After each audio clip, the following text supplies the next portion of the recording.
New WCEG Network on WCEG Talk Radio.com or watch us live on your smart TV, YouTube, WCEG Network. I'm Dr. Charles Ross. I'm the host of Your Personal Finance for the next hour. We're the worldwide community empowerment group where we speak life into the community. Like us on Facebook, follow us on Twitter, and also on Instagram at WCEG _ talk _ radio and at WCEG Network. And of course, disclaimer, all the topics and opinions are those of the show host and guests and not of WCEG Network. Welcome, welcome, welcome. Today, we're going to do something interesting. I've never done a show in my years on broadcasting to link money and your mental health. And we have with us Jose Muldrow, and she's going to be giving us some idea because, this pandemic has really caused a lot of people to have to hit the reset button.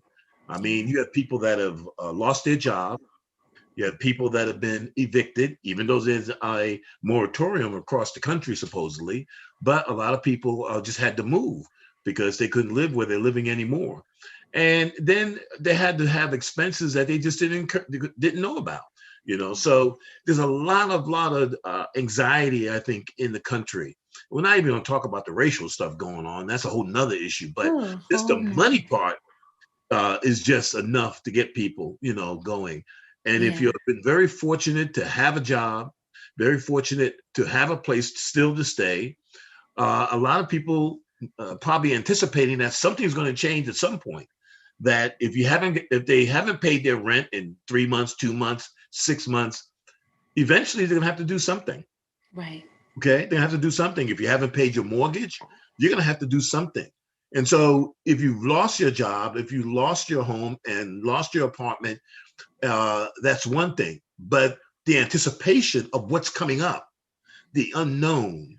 I mean, who would ever thought a year or so ago everybody would be walking around like like Michael Jackson used to do with a mask. You remember that? Yeah. They knew something there. So Ms. Muldrow is going to help us with that and try to understand that perhaps your anxiety and maybe even to the extreme of depression and maybe even suicide is a not natural reaction, but it's what you do with it. But before I get too deep into it, Jose, you want to kind of introduce yourself, where you're from, where you went to school, and your full title and your certifications and all that kind of good stuff. Of course. Well, first, I want to say thank you so much, Dr. Ross, for having me. I'm really happy to be here. I'm excited to just talk about this topic. I don't think people think about the intersection of financial wellness and mental health a lot, but it's so important. My name is Jose Muldrow. I am a licensed associate professional counselor in the state of Georgia. I'm originally from Flint, Michigan, but I went to Spelman College for undergrad here in Atlanta, Georgia. And then I received my master's degree from Boston University School of Medicine in clinical mental health counseling and behavioral medicine, and then relocated back to Atlanta. I'm currently working as a school-based therapist at Price Middle School. And so a lot of my work right now focuses on children and adolescents, but I have, done a lot of work as well with adults and older populations. And I think it's important to look at this spectrum when we talk about financial wellness and mental health. I'm going to talk about it in terms of understanding being an adult and being in these situations where you do have this responsibility. But I think I'll also touch on different things that speak to why it's so important to develop mental wellness very early on, and how as you progress, that can also help you into adulthood and being financially well and having this financial literacy. Well, great. I really didn't know all your credentials, but now I'm really impressed. I was impressed with you before, but now I'm really impressed. Before we get into that, since you mentioned the issue of that you deal with mostly children, youth, middle school students, and we're talking about finances. When you're working with kids, do you sense that they have some of the anxiety that their parents may have concerning money and things like that? Is that something that comes up? You would think that there's enough stuff for what you do and the trauma that these kids have been through and are going through. Do they also internalize a lot of that? They internalize so much of it, Dr. Ross. And I would also say a huge portion of the trauma sometimes that they present with is literally connected to financial strain. So a lot of them who present, when they name some of the trauma that they're experiencing, it's Mm-hmm. related to poverty, homelessness, like all of this instability that's also then creating this stress within the family. And so what I found is that even though as children, you may not be as connected to finances and what it means, we absorb so much as children, and we're so attuned to our parents and what their experiences are. And so a lot of times you find children maturing very fast and feeling like they have to take responsibility in the home. So I have a lot of younger kids who are finding any way they can to kind of help make money because they want to be able to contribute so that there's not as much financial instability in the home, as a way to support not only themselves, but also their parents. And so I think that adds a layer to the anxiety they experience, because they're always trying to figure out, even though they want to be young and just be a child and not have this responsibility, a lot of children aren't always afforded the opportunity. And so you see them finding connections to finances early on because of the instability or poverty that they're experiencing and the need to support family. I would also say with that, a lot of kids, I think, normalize poverty in some ways, depending on their environment they're situated. Mm-hmm.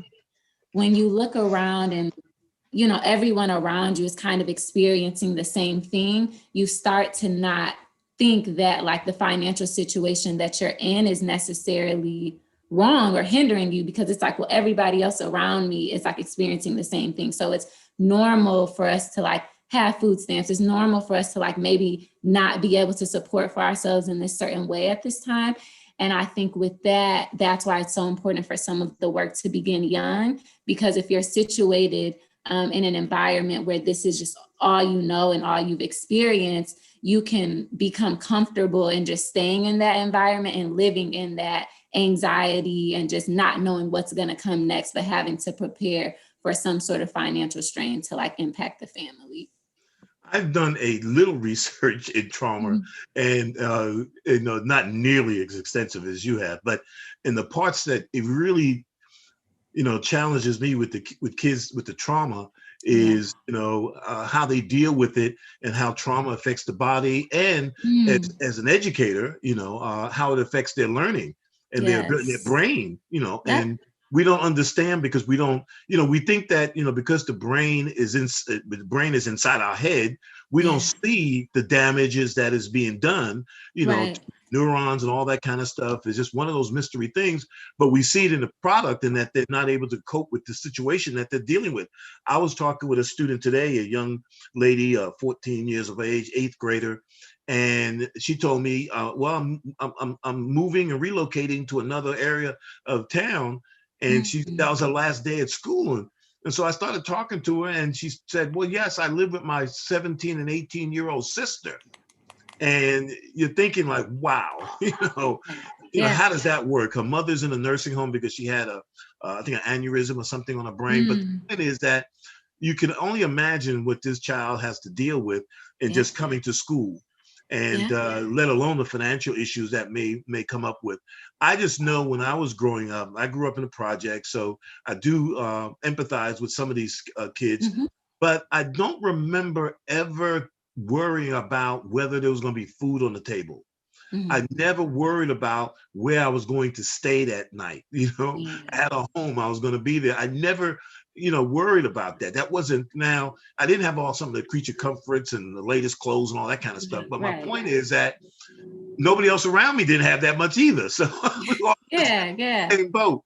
And, so I just can only imagine what these kids are going through in terms of dealing with. That's another aspect that maybe we'll touch on a little bit of that in your presentation. Sure. So, but I think that that's a really big key in the kids and what they hear their parents talking about, that they don't have any money, they don't have money for this or that or whatever, and how they internalize that and how does it affect them moving forward.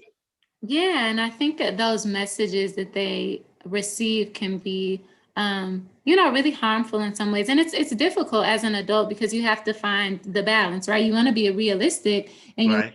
sure that your children understand like the reality of your situation. But at the same time, it can put children sometimes in a position where they feel emotionally unsafe sometimes to even express certain things or like want certain things and desire it because they know that it's not a reality that their parents can potentially afford, or that, it may trigger something for the parent and then they're upset and then they're taking it out on the child. And, it can really settle in different ways in children where they internalize those messages as feeling like they have to repress some of their wants and needs, which I'll kind of get into in the presentation. But yeah, repressing those wants and needs out of trying to, not wanting to upset adults in the household or not wanting to make them feel bad because of not being able to provide for certain things. And one last comment, then we'll get into your presentation. Yeah. One key sign to me that these students are dealing with adversity in terms of their finances is that they're not involved in very many, or if any, extracurricular activities.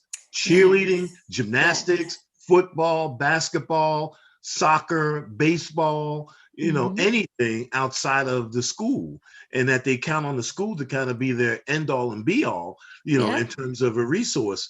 And so when you get to middle school, if you haven't, let's say, for example, played football, and that your first time playing football is at 12 or 13, there's so many other kids that have started playing when they were 6.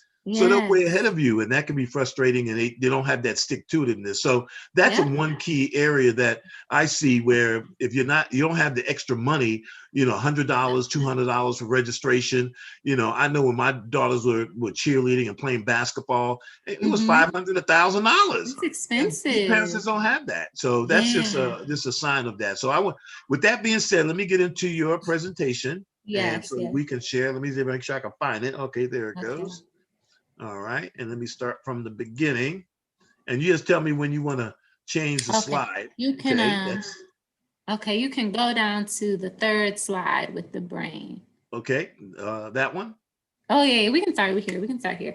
So this slide kind of just talks about some of the objectives. So I can just briefly touch on them just to give an idea of what I'll.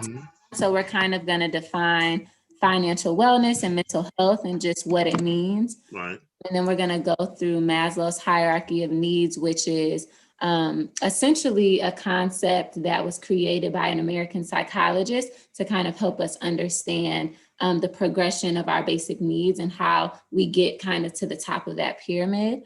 Talking about how financial stress impacts mental health symptoms, and then also looking at COVID-19, which I think will be really important just because we're still in it, we're talking about kind of being at the end, but we're still seeing a lot of those impacts. And so I really just want to normalize and validate some of the things that have been coming up because of that. And then also kind of just touching on different self-care strategies of how you enhance your mental wellness and financial literacy. Okay. So you can go to the next slide. The brain. That's what we're talking about. The brain. So basically, when we define financial wellness, the Consumer Financial Protection Bureau defines it as having control over day-to-day finances, being able to absorb financial shock, being on the track towards your financial goals, and having the freedom to make choices that help you enjoy life.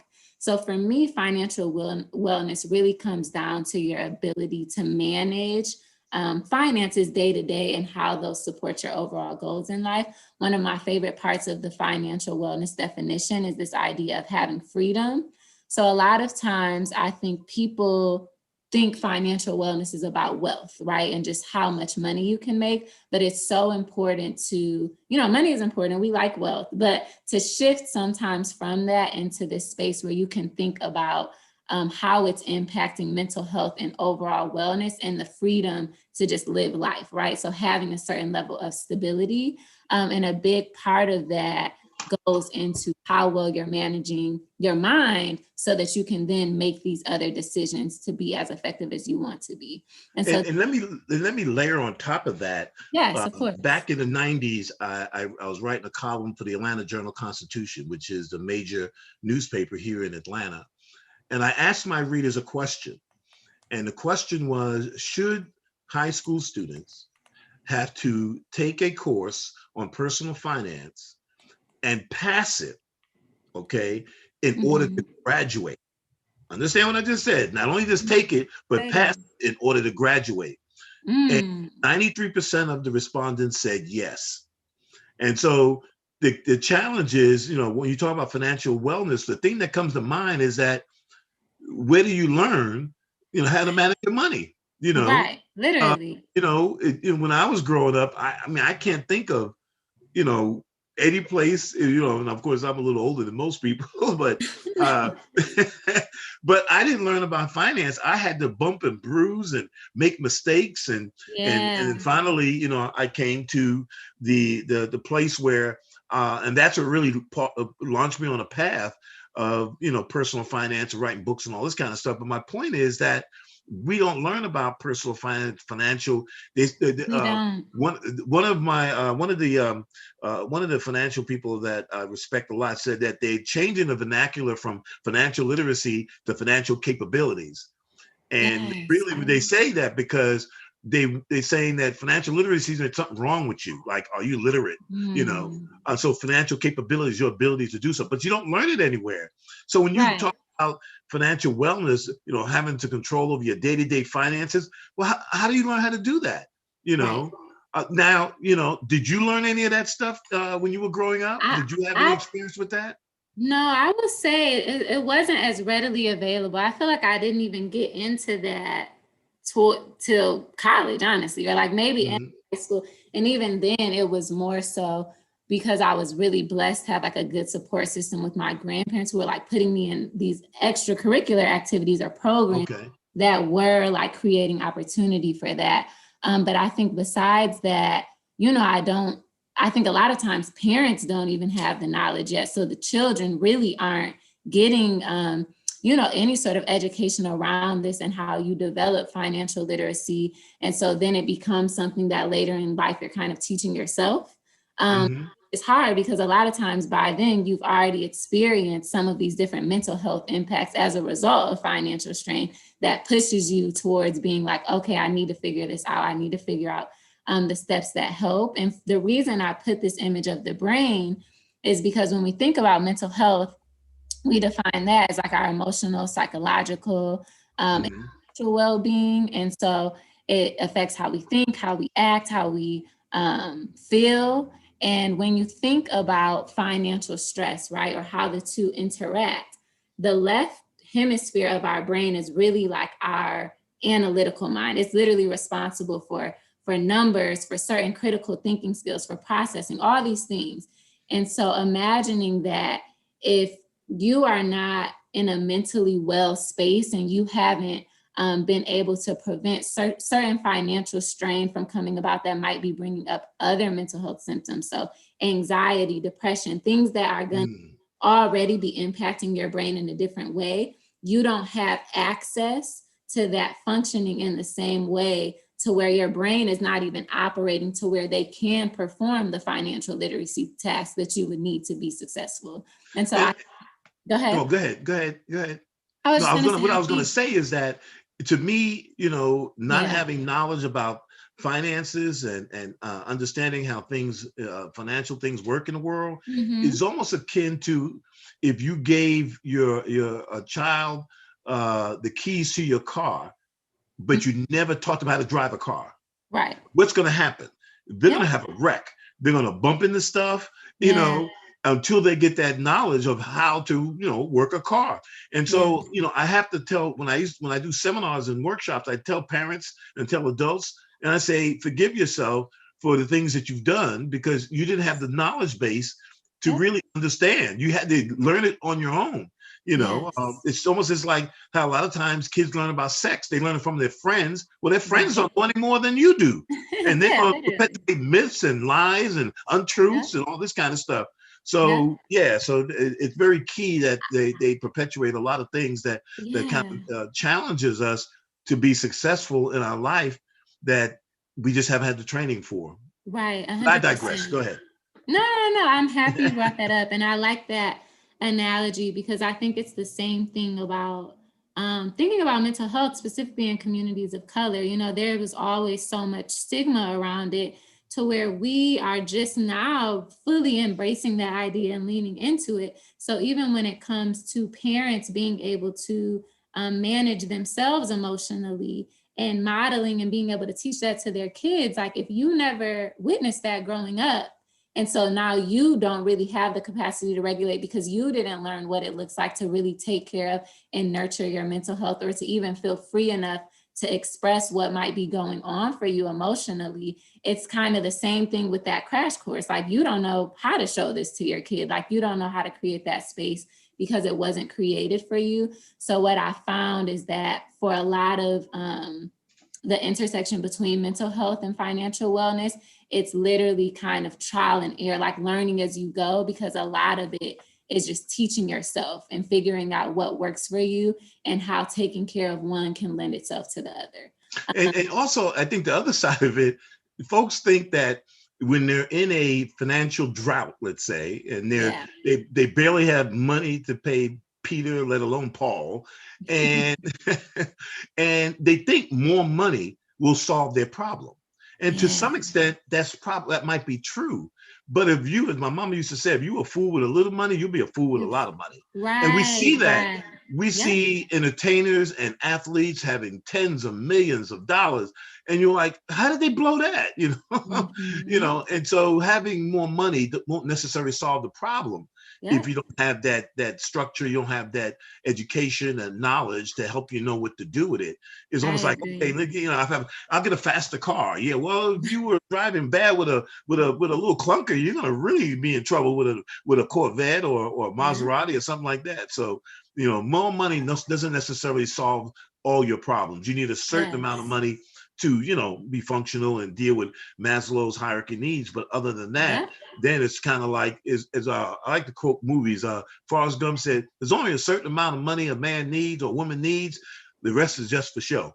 Yeah, literally. And it's so important. Because I do think that it's like a myth that everybody is just seeking to have more. And it's like, if you can't even manage what's in front of you, like it's just never going to work, and you're never going to be able to stay at that level too, right? It's very much just an instant gratification thing when it comes to just like desiring more money. You're still not ever going to be able to sustain that wealth if you've never learned what it means to actually manage money. We can go to the Maslow's hierarchy of needs next, and I'll touch on that briefly. So for this, I kind of said this before. So this pyramid was created by Abraham Maslow in 1943. And so he's a psychologist, and this was really meant to kind of be a visual representation of the spectrum of our needs. And so I love this because it speaks to the fact that until you kind of satisfy needs that are lower down on this pyramid, it is really difficult to be able to progress and meet needs higher up. So if we look at the basic needs, they're physiological needs. So food, water, air, shelter, sleep, clothing, right? So all of those things that are our basic needs for survival, to function on a daily basis. But when you go right above that notch, we're looking at safety needs. Safety needs, or for some people, they like to just say security, takes a reflection of personal security, employment, resources, health, property, all these things that really are connected to finances. And so I like to bring this in because it kind of breaks down the fact that if you're not meeting these basic safety needs, which are pretty low on the basic needs that we need in order to work towards self-actualization, you're never going to really be able to fully self-actualize or get to these levels of having this strong self-esteem, of really feeling like you and belonging, because you're always feeling like you're lacking or you're needing something. And it's like, it makes so much sense. If you're not feeling like you're secure in your finances, you don't have access to healthcare, you don't have secure employment, and you have to take care of a family, how do you ever get to a place where you can feel like you have this solid self-esteem and respect for yourself and that you have this good status? You're not going to get there because you're still in this in-between of still trying to figure out, how do I satisfy these lower needs at the end of the spectrum? And I just like to bring that in because I think it's a good visual representation of prioritizing needs, and then also normalizing that it makes sense that people might be experiencing depression or having, suicidal thoughts, low self-esteem, all these different things if they're struggling with their finances because you haven't even attended to these lower needs. We can go to the next one if you don't have any questions. Well, one of the things I wanted to look at, so, when you talk about these, physiological needs, air, water, food, shelter, and sleep and so forth, that can be fluid because, if you have that and then let's say you lose your job, some of that stuff on the lower ring could be gone. Yes, 100%. Exactly. So, back with the pandemic and what we're dealing with, I'm sure that's what's happening. You had some of these things. You may have been up on number 3, love and belonging and esteem, but all of a sudden your air, water, food, and shelter is gone because you don't have a place to stay. You can't buy any clothes, So I think that's a great point. Yeah, I think that those things can be fluid. You could go back, you could drop down on Maslow's hierarchy of needs. For sure. It's not I get the self-actualization and I stay there. You know what I mean? Yeah. You can easily kind of be moved between them. And then this slide kind of just talks about some of the potential mental health impacts that come from financial stress. So if we think about financial stress, that is more so a term that just talks about financial or economic events that create extreme anxiety, worry, a sense of scarcity on some level, and it's typically accompanied by some sort of physiological stress response. So you talked earlier, Dr. Ross, about like how you experience it in the body too. A lot of times our anxiety can lead to genuine like physiological reactions. So you might be experiencing issues in your digestive system. You might be noticing like headaches, dizziness, a lot of fatigue. You can even experience like muscle aches. It can really manifest in different ways. And I think that's important to note too, because I think sometimes people think anxiety and you just think it's this constant worry, which is definitely a huge component. But the way it shows up in your body is huge. And for some people, it's almost more of a cue to what you're experiencing mentally. Is when you can really pay attention to like what your body is experiencing and what it's trying to tell you. But some of the potential mental impacts from financial stress are extreme anxiety, depression, anger, lashing out at others, hypervigilance, sleep disturbance, substance abuse, weight gain or loss, seeing relationship difficulties, isolation, self-harm, thoughts of suicide, trauma. And then, of course, I also listed intergenerational trauma, which I just kind of want to touch on a little bit too. But before I start, do you have any thoughts or questions? Well, when I saw this, and I don't know if we've talked about this before, but as soon as I saw that list, the one thing I thought about is the ACE study. Yes. Are you familiar with the ACE study? Yep, Adverse childhood experiences. Excuse me. And all that stuff is part of that ACE study, which, we can't go deep into it, but basically the ACE study is a study that was done years ago. And it talks about that when when you're young and you go through a whole lot of different childhood experiences that can impact you, and it can predict with a certain amount of certainty your life experiences and your life expectancy, and whether you'll have heart disease or diabetes or high blood pressure or substance abuse, and they awaken. All these things come from trauma that you experience real young, and we all have trauma of some kind. And and that's a whole. I got to maybe do something on that, how to relate. But that's what I thought about when I saw this, the ACE study, and how some of the things that may impact your health is based on some trauma you've dealt with, which can be related to financial stress, even in childhood, of growing up in poverty and lack and really not having, money to do a lot of the things. And that takes it, you self-medicate, or you eat too much, because your comfort food to make you feel good, you isolate, you have relationship issues and things like that. So, all these things happen. That's what I thought about is the ACE study, which for those who want to look it up, is ACE, and it's adverse childhood experiences. You want to look that up. And then there's a survey, a 10-question survey that you take to predict. And it really was insightful for me to do that, because it explained a lot of things that happened in my family and maybe some of the things that I experienced. And Yeah. so it gives you some insight, like why did that happen? Why was I doing that? Why was I eating too much? Right. Why did I gain weight? Why was I depressed? Why couldn't I sleep, and these kinds of things. So that's what I thought Yeah. about. Yes, it's so connected. And I think too, a lot of it's important for parents to understand this too, or just adults in general, because I think, like you said, it's so connected to childhood and the trauma you experience and how you carry that over time.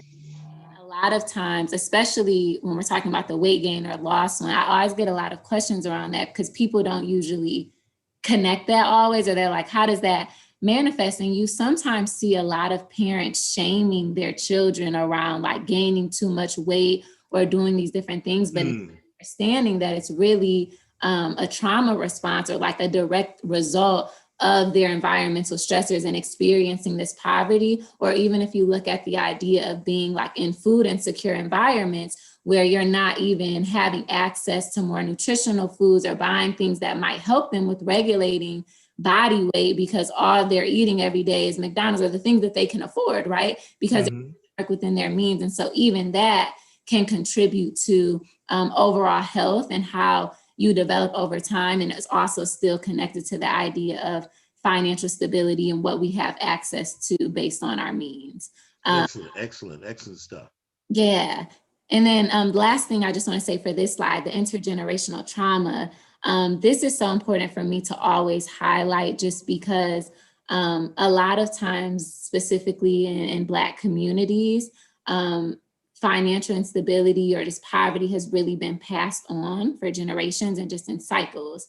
And so I think it's important for people to think about that, because if growing up you didn't have these different people who were modeling money management and you weren't able to see that, it makes sense that you maybe haven't developed these habits on your own at this point to be able to step into that. And I think it's important to realize that this financial stress that you maybe even carried in childhood, with always feeling like there was uncertainty and you Mm, was going to happen next, is now still kind of carrying with you that same anxiety, those same trauma symptoms into adulthood. And just normalizing that, but also speaking to the fact that, you can be that person to break that generational cycle. And it all just starts with opening yourself up to understanding some of the things that we've even been talking about today, Dr. Ross, in terms of how do I care for my mental health? How is that connected to how I handle financial stress? And then also looking at the fact that when you're able to lean into that and gain these skills, you then are able to change the trajectory for generations after you by being able to teach your kids these financial literacy skills that you may not have had when you were growing up. So I think it's just so important to keep in mind how it really just continues until that one person maybe does have access or gets this information and resources to be able to take it into their own hands. Yeah, and that's so true. I know when I talk with some of my friends from the old neighborhood, so to speak, and we talk about, and all of us were poor. I mean, we didn't have a lot of money, else we wouldn't have been living in the projects, But we asked, he said, well, what made the difference, in terms of us and our trajectory, in terms of our success, however you want to, categorize that, is not necessarily about money, but what you deem as success, that you reached your goals. And the one thing that kept coming up was, we got the heck out of the projects. Yep. And so that's interesting, is that you had to get away from the environment that may not necessarily hold you back, but you had to Yeah. get a different peer group, surround yourself in a different surrounding, and so that you can see a better way to Yep. live. And I didn't know it at the time, but that's everybody I talked to who's not dead or in prison, that they got out of the projects. And that's Yeah. and that's a comfort for a lot of people, but Mhm. that might not be the best place for you to be long term. So, Right. with that being said, I think those are the things that I think about when we talk about intergenerational poverty. I'm sorry, Mhm. intergenerational trauma, how that can be perpetuated. Sometimes you have to get away Yes. from the environment that you're in, and away Yep. from family too, from the folks that might be holding you back. So Yes. anyway, all right. Yeah. And even thinking of this like in a different way too, I feel like a lot of people typically say, like, you know, where you're saying like, manage my mental health and do these things, but it's like, how can I have the capacity to do that when I'm dealing with this stress right in front of me, right? Which makes 100% sense. Right. But I think it's the idea of being proactive. So like not thinking about waiting until the moment of financial crisis to be able to manage the mental health that really helps you in long term. And so we'll get into later some actual concrete steps you can take that will actually help you manage your mental health, so that when you're getting to a level where you might be experiencing some sort of financial crisis, you've already built up your mental health toolbox and your resilience in a way that you can better manage and respond in a different way, so that you may not naturally go to substance use in order to cope. You may not go to these other risky behaviors because you feel like you have other strategies in place. Gotcha. Okay, so we can go to the next one. Okay, so this slide is about caregiver affect management. And I love this image of just the flight attendant putting her mask on. We reference this a lot, as this idea of, you know, putting your mask on first and taking care of yourself before you will be able to help and take care of somebody else. And I think it's so applicable in different environments, and specifically when thinking about financial wellness. Because it's that same idea that until you put your mask on and learn how to manage money and take care of yourself in terms of mental health as well, you will not have the capacity to be able to then care for the family or do whatever you need to support yourself. And so caregiver affect management comes from this framework in the psychology realm called ARC, which is attachment, regulation, and competency. And it's basically this idea that as caregivers, which caregiver can mean that you're a parent, but can also mean you're an educator, you're a therapist, like, you know, all these different roles where in some capacity you're caring for somebody else and that they look to you in some way. It's important that you develop your own healthy self-regulation skills so that you can then understand, be able to manage, and then model that for whoever is kind of looking up to you. And so I like to just touch on this because I think parents become flustered and overwhelmed, or just adults in general. And then that's when you start to see the relationship strain, is because I don't know how to manage my own financial situation or my own emotions. And so some of that might be then taken out on family members or friends and that. And so it's like, I can't help anybody else regulate if I can't help myself. And so I just like to touch on this concept of caregiver affect management. I like that analogy. Put your mask on first, take care of yourself, because you can't take care of somebody if you're drowning. You know, you gotta make sure you put your water wings on, or your life vest on, or whatever, so you make sure you can take care of people. And you know, and I would think that you have a lot of people who are so prone to take care of family members and take care of other people, but never think about what they may be needing. You know, 100%. What they may have the deficits in their caregiver strategy that is creating problems for them as well. Yes, 100%. And that's why it's just so important, because our tendency is to care for others, you know, and not to look to ourselves. But it's so important to kind of look in first. The next slide we can go to, it kind of directly connects. I like this transition because we're talking about the metaphor of putting your mask to thinking about literally COVID, where we've been wearing a mask every day for safety and for literally to take care of ourselves. And, you know, COVID-19 has had such an impact on mental health and finances. And so I kind of just want to talk about it a little bit, just to shed light on some of the things that might be coming up while we're in this pandemic, and then also kind of looking at a few ways to manage it. So you can click to the next slide, Dr. Okay. Yes, so some of the different results that you'll experience. Can you click it one more time for me? Okay. Too little. Okay, yeah, perfect. Right.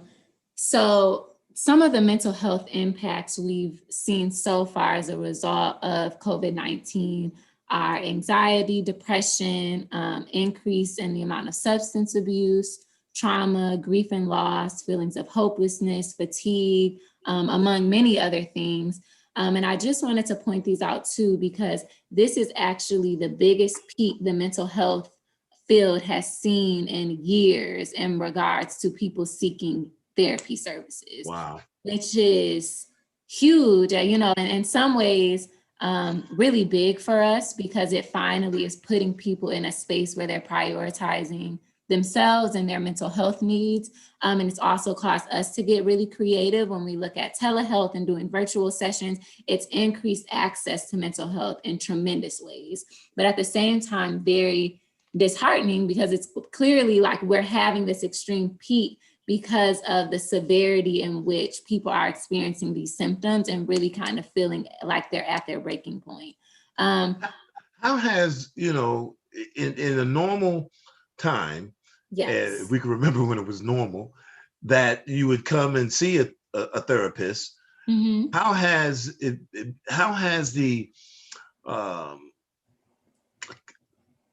I guess, the challenge in not being able to be in person created another level of stress? Yes. Because I want to be in somebody's Be presence. lifted. I want Yeah. to, if not figuratively, but literally Mm-hmm. lay on the couch, so to Yes. speak. Yes. And you can't well, I guess you can do it virtually. You can lay on the couch and do, but you know, Yeah. but has that added another layer that you've had to deal with in It addition to really all the other has. stuff?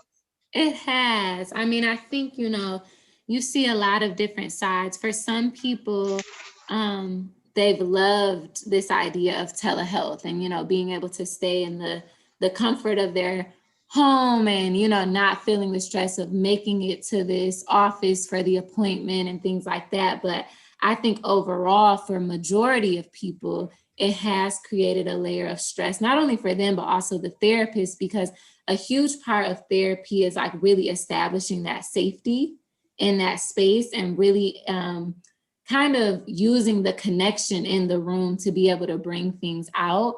And so it's really hard through virtual sometimes to create that same level of connection and safety. And you're not able to pay attention to like body cues as much and like read body language. Mm. And so it can be really difficult. You have to really lean on other skills to make it as enriching, I feel like, of an experience for them to really feel connected and safe.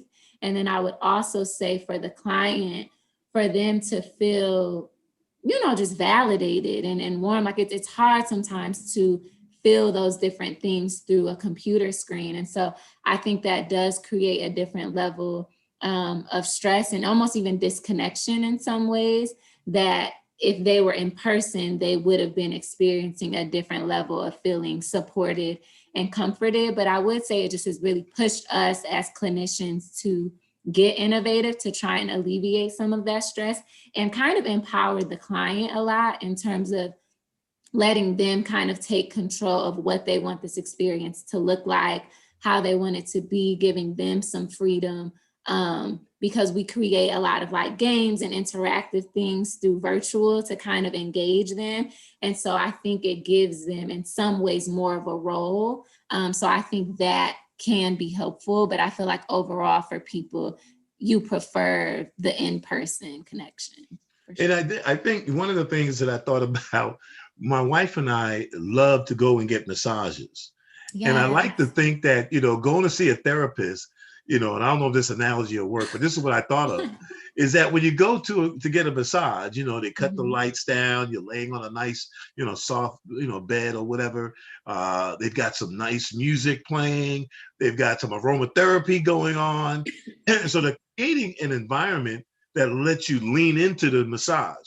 And I would think of going to a therapist, and I've been to your office, and you got things in your Mhm. office that are, Yeah. things that I'm sure you can refer to, or you created that space so Yeah. that when a client comes into that space, they feel warm and comfy and Mhm. that kind of thing. And so trying to do that virtually, they're in Yeah. their space, which could be caustic if you're doing a Yep. virtual counseling, and it may not work as well. So I just think that, that's a big challenge right now It to try to is. create that. I can't imagine, well, first of all, I couldn't get a massage virtually, But I would think all those things you just can't create in a virtual environment. So it creates another barrier to be For able to be sure. effective in what you're trying to do in terms of, making sure people are safe and secure Yeah. and can lean into the therapy that you're suggesting that they do. Yes, I agree. And I think too, because a lot of people feel comforted, especially for my kids that I work with, we have like a lot of fidgets and like sensory items because that can Okay. be calming and grounding. And so I think the telehealth aspect has been, in some ways for that limiting because they don't have these, but it's, again, it gives us a chance to try and encourage the clients to think about what they have in their own space at home and kind of using those things and bringing those in as a way to still feel grounded and connected when we're having the virtual session. So definitely requires a lot of innovation, but it's different. And I would say I feel sometimes like a little bit more disconnected, like I miss those in-person feelings. Yeah, Um, yeah. I mean, yeah, I can only imagine. yeah, yeah. And then for just the finances on this slide, this just highlights some of what the financial impacts could be. So looking at job loss, issues paying rent or mortgage, utilities, um, difficulty affording medical care, child care, problems affording food, feeling like you're using savings quicker than you normally would because you have to support yourself because of this drastic shift. And that childcare one really sticks out to me, probably just because of the population I'm working with right now. But you Mhm. think about how much caregivers are juggling in terms of a lot of their kids staying virtual. And it's like, do I go to work? Do I stay home because somebody has to supervise my child and make sure they're getting on virtual learning? Like, do I, and even in that and trying to juggle priorities and figure out how you can still meet financial needs, but also feel like you're being the most supportive and effective you can be as a parent, I think adds a whole other layer to the type of mental health symptoms you might experience. And then all the in education and Mhm. because that's the area that I'm in, and Jose works in our school. Uh, some of the milestones that you don't get a chance to celebrate. Like, for Yes. example, in elementary, the fifth grade promotion services, Yep. and middle school, eighth grade, let alone high school graduation, which Yeah. some schools this year are going back to in person, that last year they missed that. So they won't Mhm. have those photos, of the Yeah. celebration or whatever they do in graduation, the for high school, and then the promotion services from eighth grade to ninth grade, and from fifth grade to sixth grade, and all other things that they miss can just layer on top of that. That Yeah. creates a big challenge for a lot of parents to have to deal with. I just can't even imagine, and all my kids are grown and out of school. I can't even imagine, having to deal with that and missing that. You kind of work up to that as a parent, Yeah. and then all of a sudden, poof, it's gone. And now Hmm. what? Yeah. You're trying to find somebody to blame, but you can't. Yeah. But this is an aside. The one thing that keeps me focused on and get some sense of normalcy in Hmm. science is that the virus is just trying to survive. I mean, Yeah. it's an organism. It just so happens it needs in this case, a human organism to survive and reproduce, and that's all Yeah. it's trying to Wow. do. It's eating whatever it eats, when it's Hmm. attached to us, and then it's Yeah. reproducing, and then it's Wow. mutating so it can still survive when the vaccine comes out. So you have Yeah. to marvel at that to some extent and say that's ingenious, looking at God's work and saying, hey, this thing is trying to mutate and survive just like Yeah.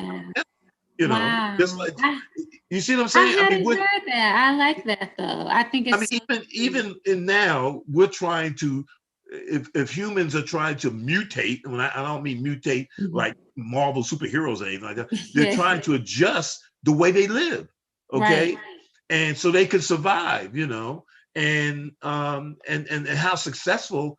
And that's the resilient part of that. I think you have some of that, coming up in your slide. But that's the Hmm. part of just being able to make it through. You adjust, you mutate your lifestyle, so to speak, so you can get through day to day, week to week, month to month, year to year. Anyway, I Yeah. just thought that to me is just it's a side that makes the virus uh, right now it's our enemy, number one, but Yeah, it humanizes it to some extent and leans on science to say, this is why this is happening. This happening. thing is trying to Yeah, survive. Okay. yeah. So That's anyway. a good reframe. I'm gonna use that. I actually Okay. Yeah, because permission. I think it can I think that can help too with certain anxieties around the virus, Right. just like this whole pandemic and stuff. I really like that reframe. So Because the one thing they haven't done, and I hate to say, but television can be good at teaching us, but if you watch the news, you don't get to the science as to yeah, why this is happening. Just tell us what is happening, and if they explain some of the science behind the virus, I think that would help people to understand it. hmm It's like, understanding Godzilla, why is Godzilla? He's a lizard. He's coming to destroy stuff. He was a nuclear. Anyway, I just saw that new Godzilla movie just the other day. Zilla I King heard Kong. it's good. I haven't It's seen pretty it. good. It's pretty good. But anyway, but I think the science part to me helps you understand what you're up against, For and sure. also the science would help people understand you got to wear a mask, you got to practice social distancing. Here's Yeah, why.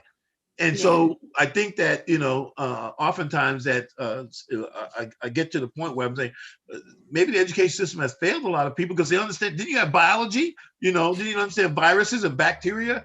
You might need yeah. to go back and pull that book out and Well, revisit that. But anyway, hmm uh, continue on, yes. Jose. I'm sorry. Okay, okay. You can go to the next slide, actually, Okay. 2 slides down.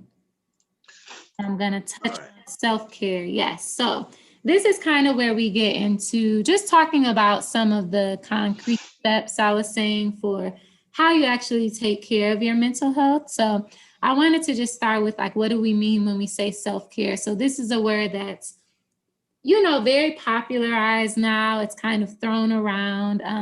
But I want to, emphasize that self-care doesn't have to mean that you're spending a lot of money, right? So a lot of times now, self-care has really been glamorized or really equated with luxury, which by all means it can be.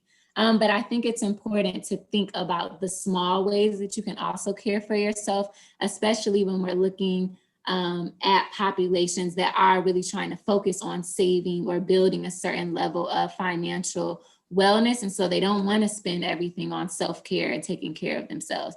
And so self-care should mean and look different to different people. So it can be as simple as, lighting a candle, going outside for a walk, or just standing outside for fresh air. It can be doing deep breathing. It can be taking a hot shower, like all these things that are really basic daily activities that you might do, but you've never thought of that this is actually a way that I take care of myself. This is actually a way that I regulate and kind of calm back down when I might be experiencing some sort of anxiety. And a really good way to kind of test what works for you when you're thinking about what self-care strategies do I want to implement is really monitoring and paying attention to how do you typically feel when you're getting anxious or you're noticing any sort of body cues, and then paying attention to what is your typical go-to to kind of calm that back down. So even looking at watching TV can be a way of self-care, things like that. So when I work with my kids, they're always like, self-care, I don't know what that is. What do you mean? Like, coke, boo, boo, boo. But, it's like really getting them to think about like, okay, well, when you're at home and you're triggered and you're getting upset and you're in this argument with your parent, what's the first thing that you want to do to calm down? Like, what kind of helps you get that sigh of relief and brings you down and brings you to like a centered state as opposed to being at that heightened state.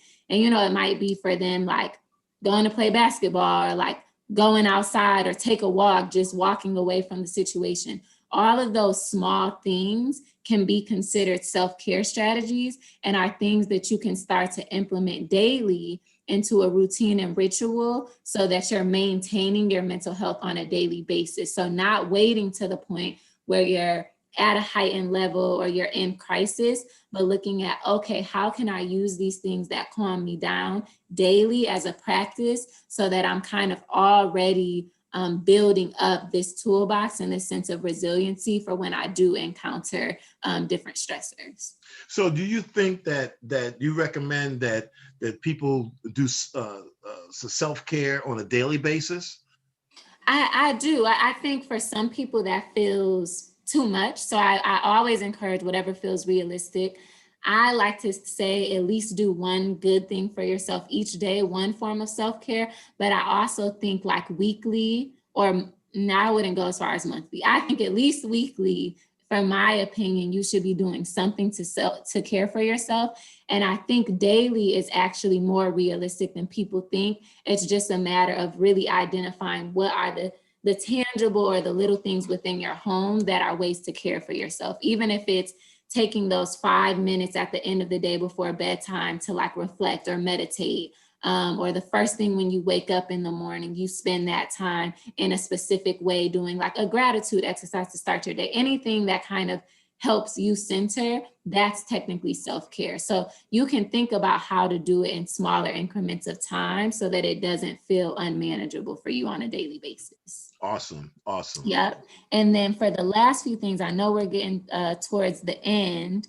Yes, this slide, I love this slide. It talks about the different forms of self-care. And I think this is important too, because people sometimes hear self-care and the view is very narrow. We think it's only about ways that we're like maybe caring for our bodies with like getting our hair done or haircut and nails and, these more, I don't want to say materialistic things, but sometimes that is like the view when it comes to self-care, when really so many different domains of how you can care for yourself. So on here, we have physical, emotional, social, spiritual, personal, space, financial, and work. And of course, for today's purposes, I'm really gonna lean into that financial form of self-care because most people don't look at finances as a way to care for themselves, right? It's a point of stress. It's like something that you put off and procrastinate because it does create these different mental health symptoms. But I want to propose the idea of financial wellness being a part of your self-care. So when you're I like that. Saving, budgeting, creating these monthly things and how you work that into a routine. So it's like, this is actually a part of taking care of myself and will prevent me from getting into these periods of financial crisis as often because I'm doing these daily, weekly, or monthly practices of self-care that center around financial wellness as well as my mental health. Yeah, we got about a minute left to go, and I just want to thank you. I think that the biggest challenge I see with the financial self-care, as we had said at the beginning of the program, having the tools and the knowledge to do it. Right. So one of the steps would be, a lot of the colleges have continuing education programs. You could buy a book. You could go online, spend some time to learn the things that are going to help you. And I think that's the key that I think a lot of people have to understand is getting the knowledge so that part of your self-care becomes automatic. Even if you're not saving to save $2, something to say moving. Create a budget. You could go online and find all kinds of information for that thing. Just got about 30 seconds. Any last comments, Jose? No, I just want to thank you so much. I love this conversation. I hope it was helpful. Again, I'm Jose Muldrew. I do have a business called The Looking Glass. So you can also reach me at www.thelookingglassjm.com for more just free mental health resources. And now you tell me you had a site. We could have talked about that as well. I'm sorry.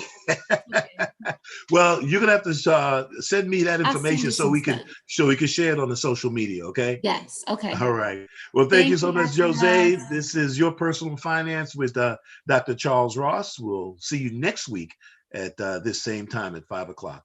Yes. Have a good evening.